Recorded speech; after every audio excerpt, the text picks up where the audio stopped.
Bonjour.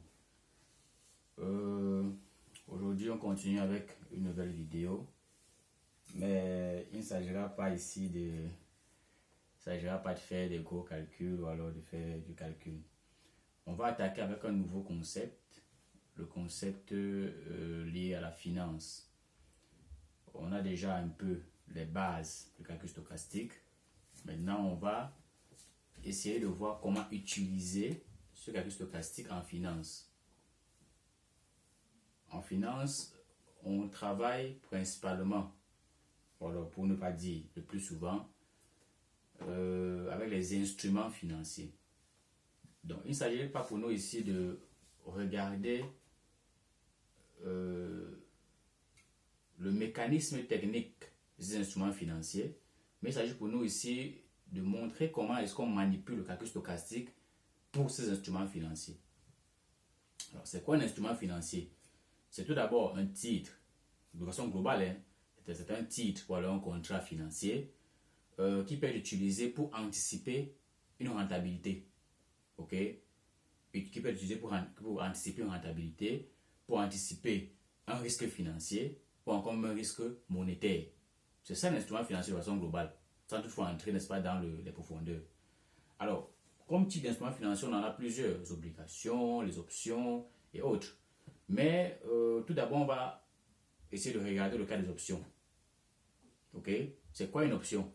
Une option, de façon globale, c'est simplement un instrument financier qui donne le droit à son détenteur, le droit mais pas l'obligation, il faut préciser, à son détenteur d'acheter une quantité de sous-jacent, ok, à un prix convenu qu'on va appeler le strike ou alors le prix d'exercice et à une date future fixée qu'on appelle la maturité. Déjà, il est important de savoir qu'il y a deux types d'options. Les calls, option d'achat, et les puts, option de vente. Le call qui est option d'achat qui donne le droit à son détenteur d'acheter, alors que le put, option de vente qui donne le droit de vendre à un prix K qu'on appelle strike et à une date T, tout simplement. Mais il est important de savoir que au-delà de ces deux types, alors dans ces deux types d'options, on a fondamentalement les options européennes, ou les options dites européennes, et les options par exemple dites exotiques, par exemple les options asiatiques et autres, options de barrière, ok. Déjà, en tant qu'option, on sait qu'il y a option d'achat, il y a option de vente. Ces options-là dépendent de quoi? Qu'est-ce qui constitue la fonction call? Qu'est-ce qui constitue la fonction put?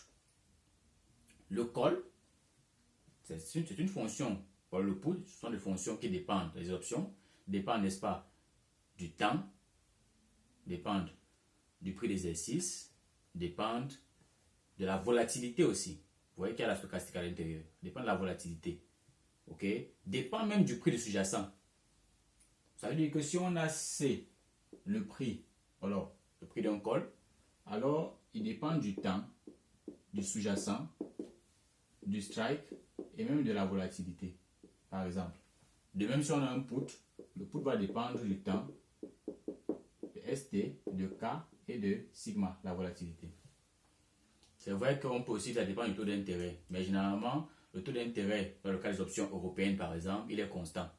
Donc, on peut le mettre ou pas. Bon, mettons-le, puisque dans notre cas, on va travailler les options dites, n'est-ce pas, le modèle de Black-Scholes. Le modèle de Black-Scholes qui utilise en fait le mouvement brownien géométrique comme étant sous-jacent. C'est-à-dire, il utilise le Geometry Brownian Motion comme étant, n'est-ce pas, le sous-jacent. Alors, une question qu'on se pose, c'est comment est-ce qu'on peut investir dans les options? Ça se passe comment? Où? Déjà, il est important de savoir que la vente ou alors l'achat des options se négocie sur le marché des options entre acheteurs et vendeurs d'options. Mais qui le plus souvent, ça se rencontre pas souvent personnellement. C'est-à-dire il existe, n'est-ce pas, des intermédiaires, ce qu'on appelle des intermédiaires, ou des coursiers, qui sont là pour acheminer les ordres sur le marché. C'est comme ça que ça se passe de façon globale. Ok? Une dernière question qu'on va se poser, c'est de savoir quels sont les risques liés aux options. Parce qu'il est important de savoir que, quel que soit le titre financier, aujourd'hui, il n'existe plus, pratiquement, il n'existe plus d'options de titres sans risque. Pratiquement. Pratiquement, il n'existe plus de titres sans risque. Ok?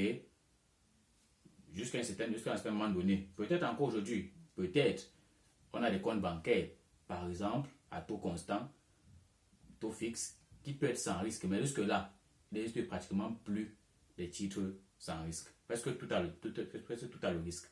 Donc, fondamentalement, quels sont les risques attachés aux options? Déjà, lorsqu'on veut, on prend le cas simple d'une option d'achat, lorsqu'on veut acheter une option, c'est-à-dire acheter le droit, on achète, n'est-ce pas, le droit d'acheter un sous-jacent, il y a une prime qu'on verse. Le risque de ne pas récupérer cette prime-là à partir d'un certain moment donné, c'est un risque fondamental qu'on a sur l'option. C'est le risque de ne pas récupérer sa prime. On peut avoir à côté de cela le risque dit de liquidité. Parce que les options sont faites principalement sur la base d'une spéculation. C'est-à-dire on fait une spéculation, on fait une prévision, on dit bon par exemple le prix de telle matière première sera de, je dis n'importe quoi, 1000 euros peut-être à telle date. Si on se rend compte avec les prévisions et avec les modifications, les mouvements sur le marché, que plus on s'approche de cette date-là, le prix n'est même pas à côté de 1000 euros. Attention, si on est malin, ce qu'on fait souvent, c'est qu'on revend cet actif-là. On revend cette option-là. Donc, le risque de liquidité est simplement lié au fait qu'on ne puisse pas facilement revendre cette option sur le marché. Bien sûr sur le marché secondaire, parce que c'est déjà quitté sur le marché primaire, ce sera sur le marché secondaire maintenant. Donc ça c'est un autre risque lié aux options. Un autre risque peut être encore le risque de contrepartie.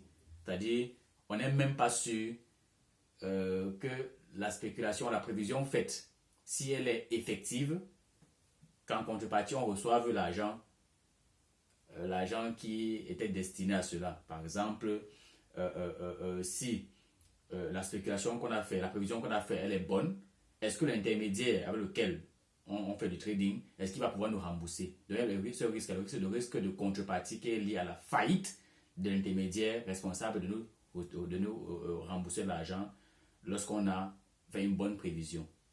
Donc, globalement, c'est ça. Mais comme on a dit au départ, on ne s'appuie pas fondamentalement sur le mécanisme de ces titres, mais plutôt sur le calcul stochastique. Le calcul ici ne sera pas lié au calcul lié avec Excel et autres, non. Ce sera de montrer comment est-ce que on peut prendre un actif, on le dérive, on utilise les modèles ou les formules d'Ito pour retrouver par exemple le prix des options.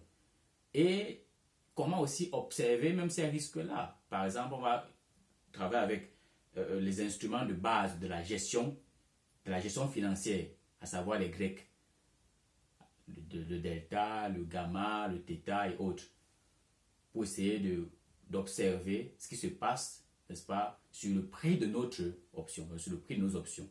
Donc fondamentalement c'est ça. Donc, au fur et à mesure, c'est une nouvelle section qu'on va créer dans la chaîne, la section liée aux finances, dans laquelle c'est dans cette section-là, on va faire, n'est-ce pas, le calcul des titres financiers, des instruments financiers, mais aussi, bon, du moins, parce que tout ce qui va concerner la finance, il s'agira plus simplement de prendre des processus stochastiques, de calculer les espérances, les variances. Non, il s'agira aussi de calculer, n'est-ce pas, les variations de ces instruments financiers-là pour prévoir, par exemple, les rentabilités, regarder les risques et autres.